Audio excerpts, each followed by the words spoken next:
નમસ્તે વિદ્યાર્થીઓ, ધોરણ 12ની બોર્ડની એક્ઝામ કમ્પ્લીટ થઈ ગઈ છે અને એન્ટ્રાન્સ એક્ઝામ પણ કમ્પ્લીટ થવાના આરે છે.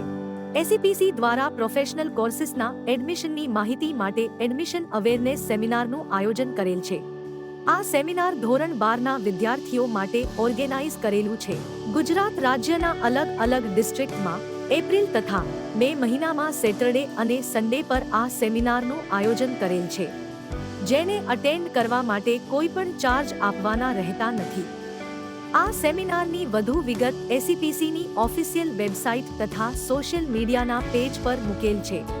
આ સેમિનારમાં પ્રોફેશનલ કોર્સની અલગ અલગ માહિતી આપવામાં આવશે, જેમ કે એસીપીસી દ્વારા કયા કોર્સિસ મેનેજ કરવામાં આવે છે, એ કોર્સિસના એડમિશન માટેની એલિજિબિલિટી શું રહેશે, રજિસ્ટ્રેશન પ્રોસેસ કઈ રીતની થશે, ઓનલાઈન એડમિશનનું શેડ્યુલ પણ સમજાવવામાં આવશે.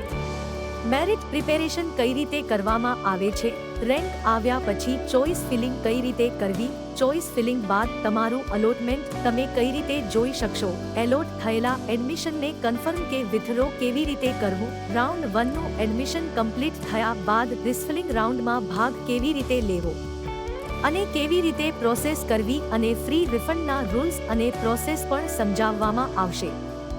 એસીપીસી દ્વારા ગુજરાતના અલગ અલગ સેન્ટરને ડેઝિગ્નેટેડ સાયબર સ્પેસ અથવા હેલ્પ સેન્ટર તરીકે રાખેલ છે, તેની માહિતી પણ આપવામાં આવશે. સેશનના અંતે તમારા તરફથી જે પણ ડાઉટ હશે તેનો પણ સોલ્યુશન આપવામાં આવશે.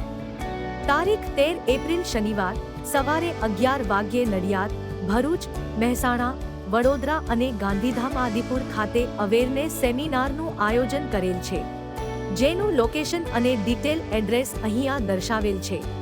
તારીખ 13 એપ્રિલ બપોર પછી 3 વાગ્યે જામનગર ખાતે અને 4 વાગ્યે વિસનગર ખાતે અવેરનેસ સેમિનારનું આયોજન કરેલ છે, જેનું લોકેશન અને ડિટેલ એડ્રેસ અહીંયા દર્શાવેલું છે. તારીખ 14 એપ્રિલ રવિવારે સવારે 10 વાગ્યે ભુજ ખાતે, 11 વાગ્યે વેરાવળ, અમદાવાદ, નવરંગપુરા, સુરત, ગાંધીનગર, રાજકોટ, પોરબંદર અને જૂનાગઢ ખાતે અવેરનેસ સેમિનારનું આયોજન કરેલ છે, જેનું લોકેશન અને ડિટેલ એડ્રેસ અહીંયા દર્શાવેલ છે. તારીખ 14 એપ્રિલ રવિવાર બપોર પછી 3 વાગ્યે જામખંભાળિયા અને 4:30 વાગ્યે મોરબી ખાતે અવેરનેસ સેમિનારનું આયોજન કરેલ છે, જેનું લોકેશન અને ડિટેલ એડ્રેસ અહીંયા દર્શાવેલું છે.